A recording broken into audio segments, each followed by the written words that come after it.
Fee బకాయిలు చెల్లించకుండా జాప్యం చేస్తూ విద్యార్థుల ఆత్మహత్యలకు ఎందుకు కారణమవుతున్నారని ప్రభుత్వాన్ని ఆర్ కృష్ణయ్య ప్రశ్నించారు. విద్యానగర్ బీసీ భవన్లో బీసీ విద్యార్థి సంఘాలు, యువజన సంఘాల ఆధ్వర్యంలో నిర్వహించిన ఈ సమావేశంలో ఆర్ కృష్ణయ్య పాల్గొన్నారు. విద్యార్థులు ఆత్మహత్య చేసుకుంటే ప్రభుత్వం స్పందించకపోవడం దురదృష్టకరమన్నారు. ఇప్పటికే 9 మంది చనిపోయారంటూ ఆవేదన వ్యక్తం చేశారు ఆర్ కృష్ణయ్య. విద్యార్థుల ఆత్మహత్యలకు ప్రభుత్వం బాధ్యత వహించాలి అన్నారు.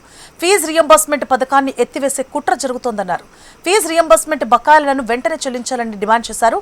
ఫీజు బకాయిలు చెల్లించుకుంటే విద్యార్థులతో కలిసి సీఎం ఇంటిని ముట్టడిస్తామని హెచ్చరించారు.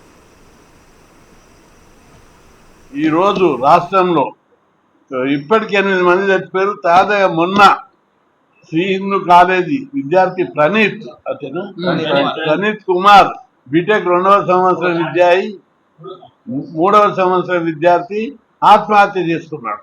ఈ పాపం ఈ హత్య ఇది ఆత్మహత్య కాదు, ప్రభుత్వ హత్య ఇది. అందుకే ముఖ్యమంత్రి గారు ఇప్పటికైనా స్పందించాలి. ఇప్పటికే 8 మంది చచ్చిపోయారు. మొన్న మెడికల్ కాలేజ్ విద్యార్థులు కూడా చచ్చిపోయారు.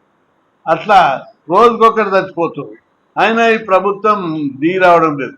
ఎన్నోసార్లు పీస్ఫుల్గా ఇప్పటికీ 80 నుంచి 90 సార్లు కలెక్టరేట్ ముట్టడి, ర్యాలీలు, ధర్నాలు, ప్రదర్శనలు అన్నీ చేశారు. అయినా ఈ ప్రభుత్వం దిగి రావడం లేదు.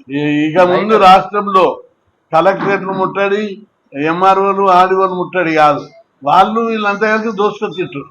అందుకే ఎమ్మెల్యే క్యాంప్ ఆఫీసులు ముట్టడిస్తారు,